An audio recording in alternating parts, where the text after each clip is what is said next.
ओम अज्ञानतिमिरान्धस्य ज्ञानाञ्जनशलाकया चक्षुरुन्मीलितं येन तस्मै श्रीगुरुवे नमः। जय श्री कृष्ण चैतन्य प्रभु नित्यानंद, श्री अद्वैत गदाधर श्रीवास आदि गौर भक्त वृंद।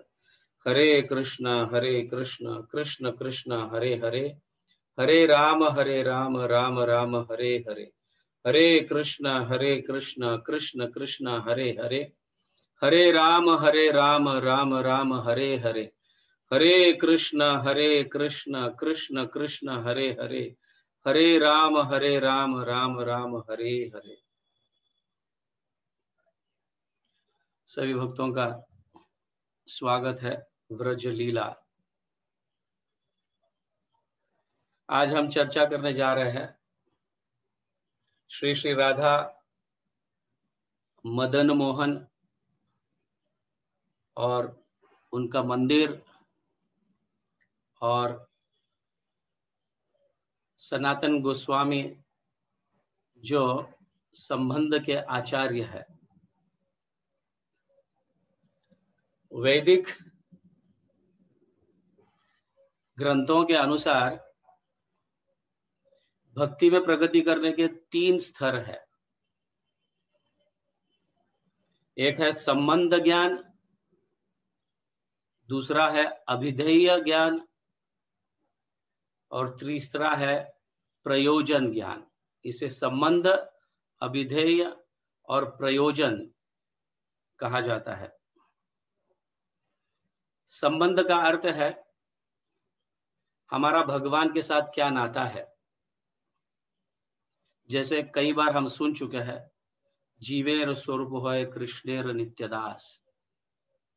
हमारा भगवान के साथ नाता है कि हम भगवान हमारे मालिक, भगवान भगवान है और हम उनके दास है। अभिधेय का अर्थ है जब हमारा संबंध भगवान के साथ जुड़ गया और पता चला क्या है, हम दास है, तो दास होने के नाते हम क्या क्या सेवा करने से भगवान की प्राप्ति कर सकते हैं, इसे अभिधेय ज्ञान कहा गया है। और उसके उपरांत आखिरी जो है प्रयोजन। प्रयोजन का अर्थ है रिजल्ट। हमारा संबंध स्थापित होने के बाद फिर हमारे कार्य शुरू होते हैं, सेवाएं शुरू होती है और सेवा से हमें रिजल्ट मिलता है। वो है भगवान का प्रेम। प्रेमा उमो अर्थो महान। चैतन्य चरितामृत में इसे श्रील प्रभुपाद तात्पर्य में लिखते हैं, प्रेम उमो अर्थो महान। मतलब सबसे नीड जो है, हमारा जो परम लक्ष्य है, वो भगवान का प्रेम प्राप्त करना। इसे अभिधेय कहा गया है।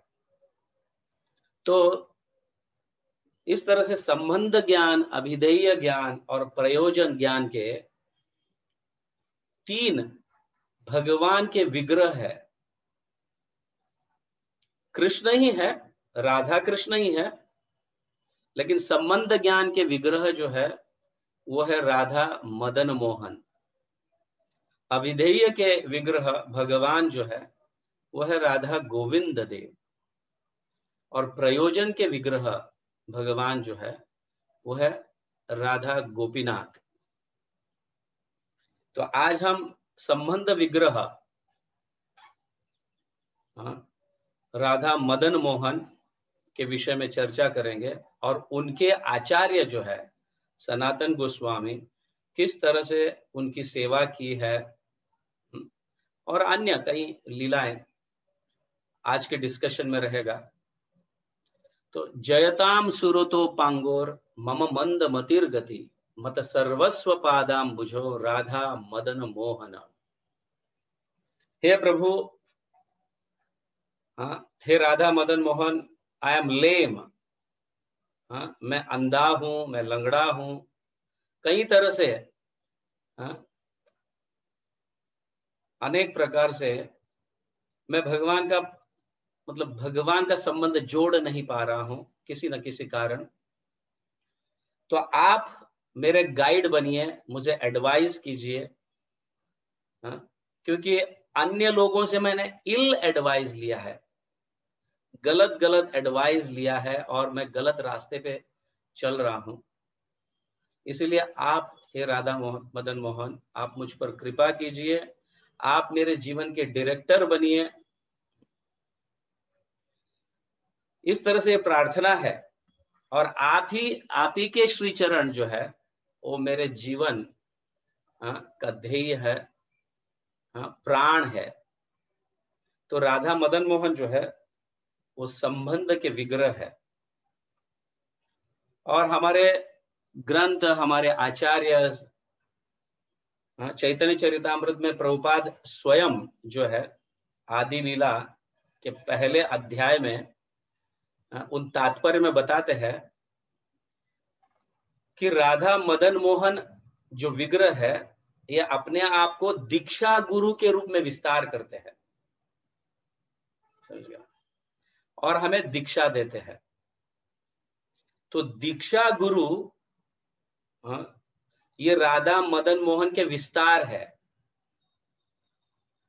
प्रभुपाद आगे ये भी कहते हैं कि राधा गोविंद देव जो है उनके विस्तार जो है शिक्षा गुरु है। तो शिक्षा गुरु राधा गोविंद देव के विस्तार है। इस तरह से श्रील प्रभुपाद हमें बताते हैं। तो अगर हमें भगवान का संबंध प्राप्त करना है या भगवान के साथ हमारा नाता जोड़ना है, तो सनातन गोस्वामी के जो ग्रंथ है, सनातन गोस्वामी मदन मोहन के आचार्य है, मतलब संबंध के आचार्य है। सनातन गोस्वामी के प्राणधन जो है वो मदन मोहन है। तो उनके ग्रंथों को पढ़ने से, श्रील प्रभुपाद बताते हैं, उनके ग्रंथों को पढ़ने से हमारा आध्यात्मिक उन्नति होने लगता है, या हमारे आध्यात्मिक जीवन में हम उन्नति करने लगते हैं। तो सबसे पहले हमें सनातन गोस्वामी के ग्रंथों का आचरण करना चाहिए। सनातन गोस्वामी संबंध ज्ञान के आचार्य है। सनातन गोस्वामी के प्राणधन जो है वो मदन मोहन है, और मदन मोहन संबंध ज्ञान के विग्रह है, भगवान है। तो चैतन्य चरितामृत में ये कहकर कृष्णदास कविराज स्थापित करते हैं, चैतन्य दास मुई चैतन्य दास, चैतन्य दास मुई तार दासानुदास या तार दासेर दास, ऐसे कृष्णदास कविराज कहते हैं। हे चैतन्य महाप्रभु, मैं आपका दास हूं, मैं आपका दास हूं, मैं आपका दास हूं। इतना ही नहीं कि मैं आपके दास के दास हूं। जैसे मैं पहले कहा, जीवेर स्वरूप होय कृष्णेर नित्य दास, हम जो है कृष्ण के नित्य दास है, इससे हम भाग नहीं सकते। There is no alternate. हम भले अज्ञान के वश में होकर अपने आप को बॉस समझते हैं, अपने आप को मालिक समझते हैं, अपने आप को जो भी कुछ समझते हैं, लेकिन अल्टीमेटली जीव जो है, हम जो है भगवान के दास है। ये सनातन गोस्वामी की कृपा से और अन्य आचार्यों की कृपा से हमें प्राप्त होता है ज्ञान, और ये अन्य योनियों में नहीं प्राप्त होता, ये सिर्फ मनुष्य योनि में प्राप्त होता है। इसीलिए मनुष्य अपने अति बुद्धि, अन्य योनियों से जो ज्यादा बुद्धि है, उसका इस्तेमाल करके भगवान के शरण में जाए, आचार्यों का शरण ले, गुरु का शरण ले, इस तरह से कहा। तो वैसे ही अभिधेय का भी ये है, दश अपराध एन हृदय ना पाशे, ना। अभिधेय का भी ये एक मंत्र है, ये श्लोक है। हे प्रभु मुझे इन 10 अपराधों से बच कर रखिए। ऐसे अभिधेय का भी है और प्रयोजन का भी है। इसका हम देखते हैं जब राधा गोविंद जी और गोपीनाथ की जब चर्चा करते हैं तब देखते हैं। फिलहाल तो हम राधा मदन मोहन, सनातन गोस्वामी और राधा मदन मोहन मंदिर के विषय में आज डिस्कस करेंगे। बट ये भूलना नहीं, सनातन गोस्वामी हमें ये सिखाते हैं कि हम चैतन्य महाप्रभु के दास है, भगवान के दास है, भगवान के दास के दास के दास के दास है। यह हमें कभी भूलना नहीं चाहिए। आप भी ना भूलिए। भगवान से प्रार्थना कीजिए कि हमारा यह दासत्व जो है हम कभी भी ना भूले। तो वृंदावन के परिक्रमा के समय हम राधा मदन मोहन के दर्शन करते हैं, जानते हैं ना। हम हर साल कालिया दह होने के बाद पहला जो मंदिर लगता है वही मंदिर लगता है राधा मदन मोहन, जो टीला के ऊपर, मतलब छोटे से पहाड़ के ऊपर खड़ा है मंदिर, समझिए ना। वो मंदिर जो है 60 फीट का ऊंचा है, 60 फीट ऊंचा है। और उस समय जब सनातन गोस्वामी ये मंदिर बना रहे थे रामदास कपूर की सहायता से, तो उस समय सारा पूरा वहां पे जंगल था, जंगल। सबसे पहला मंदिर जो है वो राधा मदन मोहन का बना हुआ है, समझ गया। वृंदावन में अगर सबसे प्रथम मंदिर, सबसे पहला मंदिर जो था उस समय, तो राधा मदन मोहन मंदिर था। हम जब वहां के विग्रहों के दर्शन करते हैं राधा मदन मोहन मंदिर के, तो राधा रानी के भी दर्शन करते हैं और ललिता का भी करते हैं मदन मोहन के साथ। तो ये विग्रह जो है ना, अति सुंदर विग्रह है। हमारा उनके साथ संबंध रहना चाहिए क्योंकि ये संबंध विग्रह है। पहले ये राधा मदन मोहन जो है, जब अद्वैत आचार्य ने उन्हें खोज के निकाला ये मंदिर, एक्चुअली बाद में सनातन गोस्वामी को ये प्राप्त हुआ, लेकिन सबसे पहला तो ये जो विग्रह है मदन मोहन के विग्रह, या उस समय मदन गोपाल के नाम से जाने जाते थे ये विग्रह। जब अद्वैत आचार्य को प्राप्त हुआ महावन में, गोकुल में ये विग्रह, तो उस समय ये विग्रह के नाम थे मदन गोपाल। तो अद्वैत आचार्य इनकी सेवा करते थे। जैसे हम मदन मोहन मंदिर से नीचे उतरते हैं, सीढ़ियों से नीचे उतरते हैं, तो सामने ही हमें एक छोटा सा ऐसा, उसके सामने ही एक छोटा सा वट वृक्ष लगता है, जिसे अद्वैत वट कहा गया है। तो अद्वैत आचार्य वहां पे मदन गोपाल को रखकर अपनी सेवा करते थे। और जब उन्हें बंगाल नवद्वीप जाना था, तो ये विग्रह अद्वैत आचार्य जो है, ये विग्रह वहां के रहने वाले ब्राह्मण, चौबे नाम के ब्राह्मण को देते हैं, आप इनकी सेवा कीजिए और मुझे किसी कार्य से नवद्वीप जाना है, मायापुर जाना है, बंगाल जाना है, समझ गए। तो चौबे के हाथ में ये, चौबे ब्राह्मण के हाथ में ये विग्रह अद्वैत आचार्य दे के गए, आप उनकी सेवा करें। तो चौबे जो ब्राह्मण है उन्हें स्वीकारते हैं, उस विग्रह को अपनाते हैं और उनकी सेवा करने लगते हैं। बहुत सुंदर रूप से सेवा करते हैं। कभी कभी जब चौबे के जो बच्चे हैं उनके घर के आंगन में खेलते थे, तो मदन मोहन को भी लेके खेलते थे, समझ गए ना। मदन गोपाल को भी लेके खेलते थे।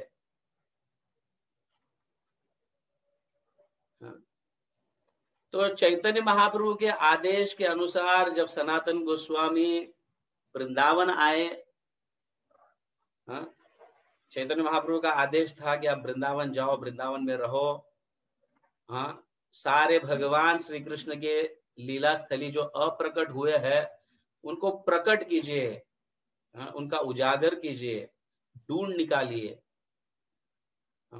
और अनेक ग्रंथों की रचना कीजिए। ऐसा जब आदेश मिला था तो सनातन गोस्वामी आए यहाँ पे, और वैसे तो अपना सब कुछ ऐश्वर्य त्याग कर आए थे, सन्यासी थे, और माधुकरी मांग कर खाते थे। घर घर घर घर जाकर माधुकरी मांग कर खाते थे। तो ऐसी ही माधुकरी मांगते मांगते चौबे ब्राह्मण के घर पहुंच जाते हैं। जब चौबे ब्राह्मण के घर पहुंच जाते हैं माधुकरी मांगने के लिए, तो तब सनातन गोस्वामी देखते हैं इस मदन गोपाल को, जो बच्चे लेकर मिट्टी में खेल रहे हैं। आंगन में जो मिट्टी होता है वहां पे खेल रहे होते हैं, जो सनातन गोस्वामी को ठीक नहीं लगता। अरे ये विग्रह जो है, मदन गोपाल जो विग्रह है, ये तो इनके बच्चों के जैसा लेकर खेल रहे हैं, खिलौना के जैसा लेकर खेल रहे हैं। तो तुरंत ही चौबे ब्राह्मण को बुलाते हैं, थोड़ा डांटते हैं, डांट कर नियम बताते हैं कि विग्रहों की सेवा कैसे करनी चाहिए। जैसे हम भी अपने कांग्रीगेशन में जब विग्रह लाते हैं तो उसके पहले हम नारदीय पंचरात्र पढ़ने के लिए कहते हैं, और प्रभुपाद ने जो विग्रहों की सेवा की जो पॉइंट्स दिए हैं, कैसे करना है क्या नहीं, जिनके बारे में कहा है, ऐसे हम भी बताते हैं सबको कि सुबह उठिए, मंगल आरती कीजिए, मंगल आरती करते समय भोग लगाइए, फिर बाद में भगवान का श्रृंगार कीजिए, श्रृंगार करने के उपरांत उसे वापस भोग लगाइए, दोपहर को वापस राजभोग लगाइए, फिर दोपहर को 1 बजे फिर भगवान को सुला दीजिए, फिर 4 बजे उठाइए, फिर वापस थोड़ा सा कुछ फल फूल जो भी भोग है वो लगाइए, फिर शाम को वापस डिनर लगाइए, फिर बाद में भगवान को सुलाइए। ऐसा इस तरह से जो हम नियम बताते हैं, वैसे ही सनातन गोस्वामी जो है इस चौबे ब्राह्मण को सारे नियम बताते हैं। इस तरह से विग्रहों की सेवा होनी चाहिए, ऐसे बताते हैं। तो चौबे ब्राह्मण अपनाते हैं, यह सही आप तो महान है, सन्यासी है, आप जो बताते हैं वो हम निश्चित रूप से पालन करेंगे। इस तरह से वो अपनाते हैं और सनातन गोस्वामी माधुकरी मांगकर चले जाते हैं। एक्चुअली ये विग्रह जो है मदन गोपाल, भगवान श्री कृष्ण के पौत्र वज्रनाभ ने ये विग्रह बनाए थे। ऐसे वृंदावन में और भी कई विग्रह है जो वज्रनाभ ने बनाए हैं। तो ये वज्रनाभ के विग्रह थे और कई लंबे समय तक लुप्त थे। तो अद्वैत आचार्य उनको प्रकट किए, उनको डिस्कवर करके, उनको खोज कर अद्वैत आचार्य प्रकट किए और अपने जाते समय चौबे को देके गए। तो ये विग्रह जो है ये साधारण विग्रह नहीं है, भगवान श्री कृष्ण के प्रपौत्र वज्रनाभ इस विग्रह का निर्माण करते हैं। तो ये बहुत महत्वपूर्ण विग्रह है, दर्शनीय विग्रह है। बड़े प्रेम से हमें इसका दर्शन लेना चाहिए। जब भी आप वृंदावन जाते हैं, मदन मोहन में दर्शन करते हैं। तो जब सनातन गोस्वामी चौबे के घर से निकल जाते हैं सारे नियम बताकर, उसी रात ये मदन गोपाल जो है दोनों के सपने में आते हैं। चौबे के भी सपने में आते हैं और सनातन गोस्वामी के भी सपने में आते हैं उसी रात। और चौबे को कहने लगते हैं, चौबे जी, मैं सनातन गोस्वामी के साथ जाना चाहता हूं। आपके पास तो 3 पुत्र है, या उस समय होंगे उनको 3-4 पुत्र या 2-3 पुत्र होंगे। तो कहते हैं आपके पास तो पुत्र है, आपके बुढ़ापे में ये पुत्र आपको संभालेंगे, लेकिन सनातन गोस्वामी जो है उनके पास कोई नहीं, वो तो सन्यासी है, माधुकरी मांग कर खाते हैं, तो उनका देखभाल करने के लिए कोई नहीं, मैं उनके साथ जाना चाहता हूं। ऐसे सपने में, चौबे के सपने में आकर मदन गोपाल कहते हैं। और उसी रात सनातन गोस्वामी के सपने में भी आते हैं। तो सनातन गोस्वामी के सपने में आकर कहते हैं, हे गोसाई, आपने क्या किया, मैं कितना अच्छा खेलता था बच्चों के साथ, आपने बहुत बड़े बड़े नियम बना दिए। अब ये चौबे जी जो है मुझे अल्टर में रखते हैं, मंदिर में रखते हैं, और वहां से हिलने नहीं देते। मुझे बहुत सफोकेशन होता है वहां पे रहकर। मैं अच्छा खासा उन बच्चों के साथ खेलता था, मिट्टी में खेलता था, कूदता था, बड़ा आनंद आता था। आपने तो नियम बना दिए, और उन्हें बता दिए ये नियम सब, तो मुझे कुछ आनंद नहीं आ रहा है, ऐसे भगवान कहते हैं। और सनातन गोस्वामी दूसरे दिन चौबे के घर पहुंच जाते हैं, दूसरे ही दिन माफी मांगने के लिए। नहीं नहीं, आप जैसे पहले सेवा करते थे वैसे ही कीजिए सेवा। भले भगवान स्वयं भी मिट्टी में आपके बच्चों के साथ खेलना चाहते हैं, ऐसे विचार कर रहे हो, ऐसे जाकर मैं अभी कहूंगा, माफी मांगूंगा उनसे। ऐसे विचार करते करते चौबे के घर पहुंच जाते हैं, और दोनों अपने अपने कारण बता देते हैं, जो सपने में आए थे भगवान क्या कहा। तो चौबे कहे कि नहीं नहीं, भगवान तो आपके साथ आना चाहते हैं, आपके साथ। जब जब सनातन गोस्वामी जाकर माफी मांगने लगते हैं, चौबे जी मुझे माफ कीजिए, क्षमा कीजिए, मैंने बहुत बहुत नियम आपको बताए हैं, और भगवान नहीं चाहते हैं कि वो आपके बच्चों के साथ ही आनंद लेना चाहते हैं खेल कर। वो नहीं चाहते हैं कि वो ऐसे बंद रहे किसी कमरे में, किसी मंदिर में ताला लगाकर कुछ समय के लिए या रात भर ऐसा बंद रहे, वो नहीं चाहते हैं। लेकिन चौबे जी कहते हैं, भगवान तो मेरे सपने में आकर ऐसे कहा, मदन गोपाल तो क्या कहा कि वो आपके साथ जाना चाहते हैं, क्योंकि आपकी सहायता या आपको आपका देखभाल करने के लिए कोई नहीं है। मेरे पास तो 3 पुत्र है, 2 पुत्र है, इस तरह से मेरे पास तो पुत्र है, ऐसे वो कहते हैं। तो सनातन गोस्वामी उनको स्वीकारते हैं। तो उस समय ये कहते हैं कि हे मदन गोपाल, हे भगवान, मैं तो माधुकरी मांगकर खाने वाला हूं, मैं कोई गृहस्थी नहीं हूं कि आपकी अच्छी तरह से देखभाल कर पाऊंगा।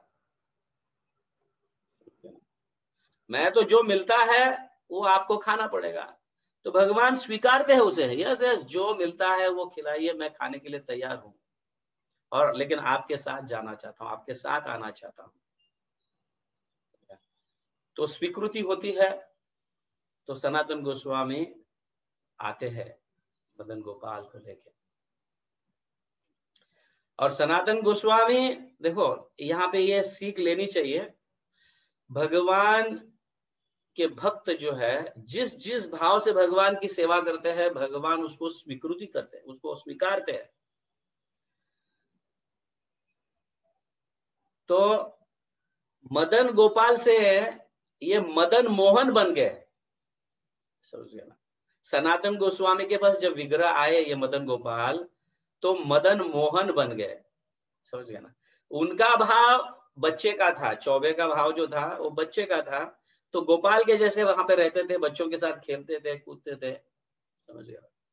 लेकिन जब सनातन गोस्वामी के पास आते हैं, क्योंकि सनातन गोस्वामी प्रचारक है, प्रचार करते हैं, तो जब प्रचार करते हैं अनेक जीवात्माओं को, अनेक पतित जीवों को आकर्षित करना होता है और उनका उद्धार करना होता है, इसीलिए उनका नाम मदन मोहन है।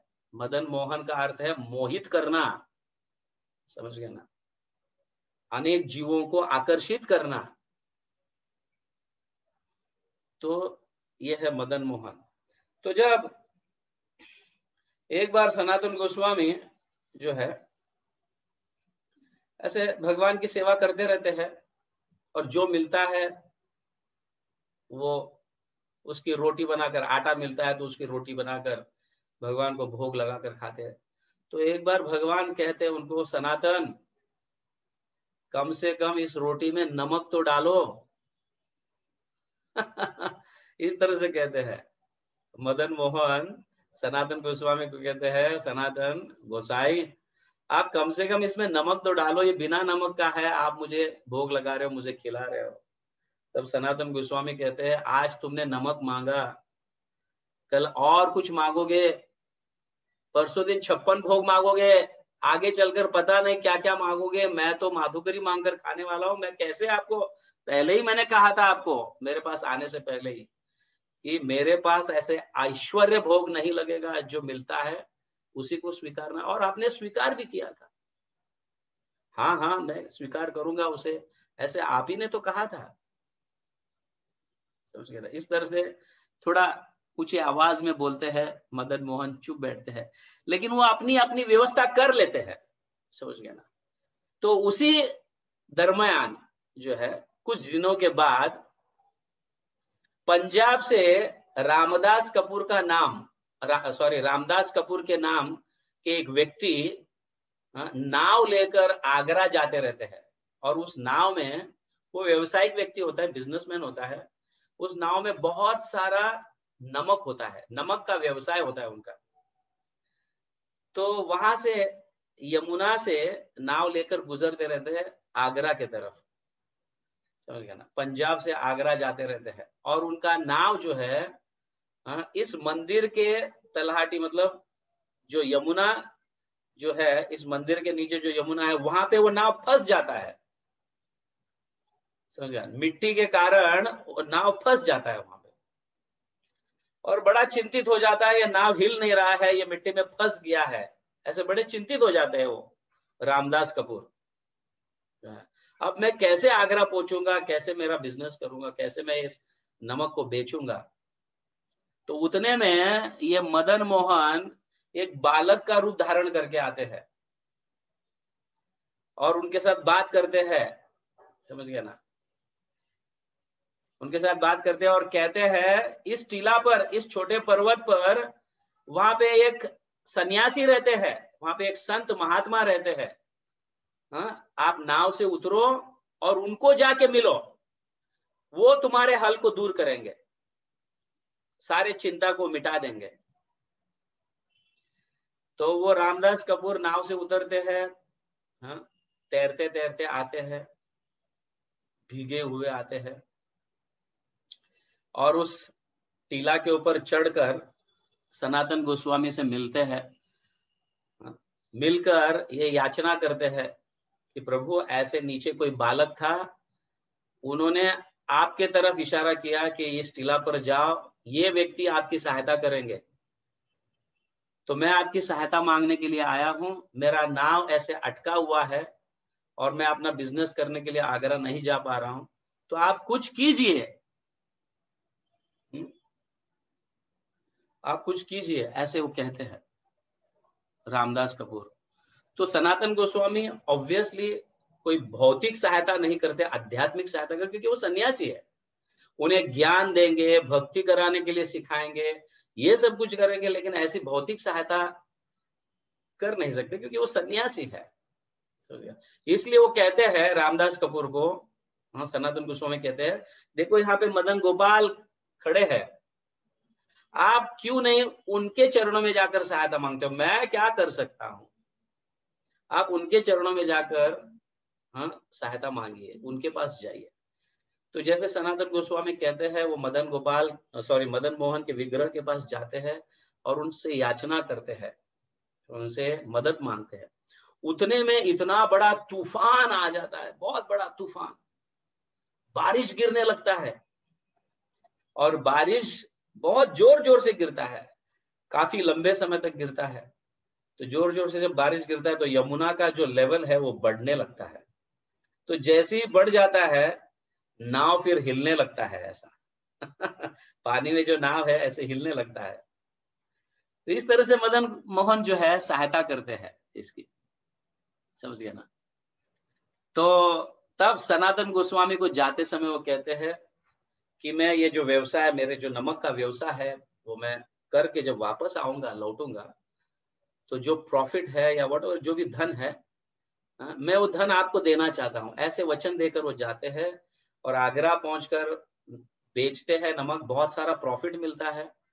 और वापस जब नाव से आते रहते हैं आगरा से, उस समय यहाँ पे आते हैं, सनातन गोस्वामी को मिलते हैं और उनकी इच्छा व्यक्त करते हैं, समझ गए ना, कि मैं कुछ सेवा करना चाहता हूँ। तब सनातन गोस्वामी रामदास कपूर की सहायता से या सनातन गोस्वामी की अध्यक्षता में ये रामदास कपूर इतना विशाल मंदिर बना देते हैं, बहुत विशाल, बहुत विशाल मंदिर है। हाँ, उस टीले पर, वो टीले का नाम है द्वादश आदित्य टीला। द्वादश आदित्य टीला मतलब उस पर्वत, वो छोटे ऐसे पहाड़ जैसा है, छोटा सा पहाड़, बड़ा नहीं, उसे टीला कहा है। तो ये द्वादश आदित्य टीला इसे कहा गया। तो ये नाम द्वादश आदित्य टीला कैसे पड़ा? जब भगवान कालिया का दमन किए, बहुत लंबे समय तक पानी में रहे ना, है कि नहीं, कालिया के साथ, जब उनके साथ फाइट कर रहे थे, उनके साथ युद्ध कर रहे थे या व्हाटएवर जो भी है,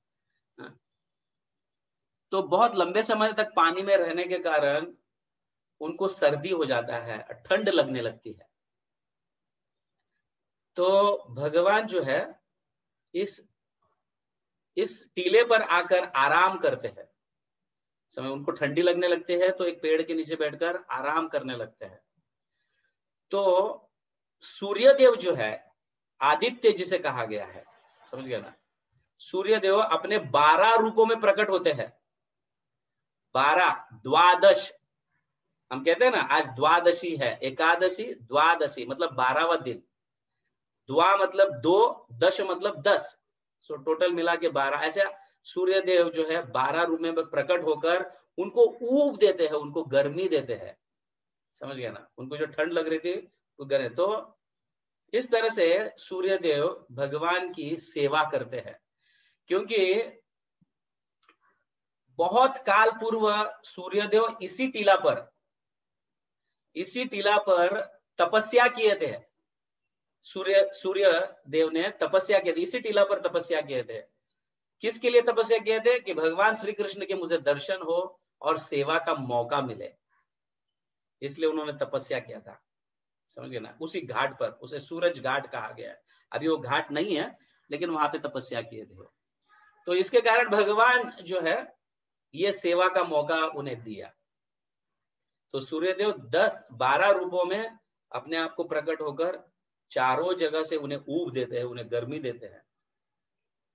तो 12 रूपों में सूर्यदेव प्रकट हुए, इसीलिए उस टीला का नाम, उस टीला पर ही प्रकट हुए थे, उस टीला का नाम है द्वादश आदित्य टीला, समझ गए ना, क्योंकि आदित्य के पुत्र है सूर्यदेव, जो है वो अदिति के पुत्र है, इसीलिए उन्हें आदित्य कहा गया। दीति के पुत्र जो है वो राक्षस दैत्य, और अदिति के पुत्र जो है वो देवता, उन्हें आदित्य कहा जाता है, समझिए। तो इस तरह से द्वादश आदित्य टीला उसका नाम पड़ा। तो विशाल मंदिर वहां पे बना दिया गया और बहुत सुंदर सेवा होती है उस मंदिर में। आप दर्शन राधा रानी के भी कर सकते हो और ललिता के भी दर्शन आप वहां पे कर सकते हो, समझ गए ना। तो ये हमारे संबंध विग्रह है। तो भक्ति में जब हम प्रवेश करते हैं, भक्ति में हम एंटर करते हैं, सबसे प्रथम जो है हमें क्या करना चाहिए? मदन मोहन के, मतलब मदन मोहन के प्रति हमारा संबंध मतलब बनाकर, दास्य के भाव में बनाकर उस ज्ञान को प्राप्त करना चाहिए सनातन गोस्वामी के ग्रंथों के माध्यम से। तो बड़ा विशाल मंदिर है वहां पे, और वो वहां के जो ओरिजिनल विग्रह, जो वज्रनाभ ने जो बनाए थे विग्रह, वो औरंगजेब जब आक्रमण कर रहे थे और वृंदावन के कई मंदिरों को उन्होंने तोड़ा, विग्रहों को भी तोड़ने का उन्होंने प्रयास किया, तो उस समय भक्त लोग विग्रहों को, ये राक्षस जो है औरंगजेब, मुगल राजा जो है, ये तोड़ रहा है, तो उस डर से विग्रहों को स्थानांतर किया गया था। कुछ विग्रह राजस्थान के हैं, जैसे जयपुर, यहाँ वहां कुछ विग्रहों को स्थानांतर, मतलब बचाने के लिए, उन विग्रहों को बचाने के लिए भक्त लोग जो है रातों रात वहां से स्थानांतर कर देते हैं। तो ये विग्रह जो मदन मोहन के जो विग्रह है आपको करौली में मिलेंगे, समझ गया ना, ओरिजिनल विग्रह। अभी भी विग्रह है, लेकिन ओरिजिनल और या डुप्लीकेट विग्रह ऐसा कुछ नहीं है, समझ गया ना। विग्रह भगवान के जो है ऑफ कोर्स वो परिपूर्ण होने के कारण ओरिजिनल ही होते हैं, लेकिन जस्ट कहने के लिए जो वज्रनाभ ने जो बनाए थे विग्रह, वो विग्रह आप करौली में है, और यहाँ पे बाद में ऐसे के ही ऐसे विग्रह बनाकर यहाँ पे स्थापित किया गया है। तो दैट इज इन 1670, 1670 के समय, उस समय स्थापित हुए विग्रह। जब मुगल औरंगजेब सारे मंदिरों को तोड़ना ऐसा, तो ये डर के कारण इन्होंने कई ऐसे, राधा गोविंद देव भी जो है ओरिजिनल जो है जयपुर में है, समझ रहे हैं। राधा दामोदर का ओरिजिनल जो है वो जयपुर में है। इस तरह से कई विग्रह स्थानांतरित हुए थे। तो यह है राधा मदन मोहन के गुणगान। राधा मदन मोहन के जो आचार्य है, संबंध आचार्य हमारे सनातन गोस्वामी हैं। सनातन गोस्वामी के प्राण धन है राधा मदन मोहन, प्राण धन।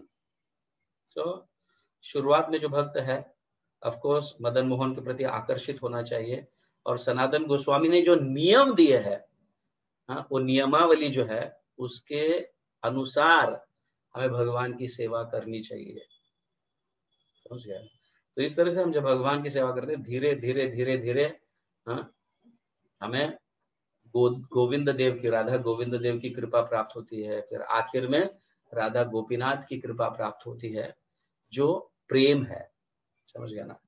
क्योंकि जीवन का परम लक्ष्य जो है वो भगवान का प्रेम प्राप्त करना है। तो प्रेम ऐसे ही बिना नियम के वगैरह ऐसी सेवा करते रहेंगे मनमानी से, तो प्रेम तक हम नहीं पहुंच पाएंगे। इसीलिए मेरी नम्र प्रार्थना है, अब भगवान की सेवा, जिन जिन के घर में विग्रह है, भगवान की सेवा नियमावली के अनुसार कीजिए, है ना। Hare Krishna, thank you very much. Shri Shri Radha Madan Mohan की जय, सनातन गोस्वामी की जय, जगत गुरु श्रील प्रभुपाद की जय, गौर प्रेमानंदे, हरि हरि बोल।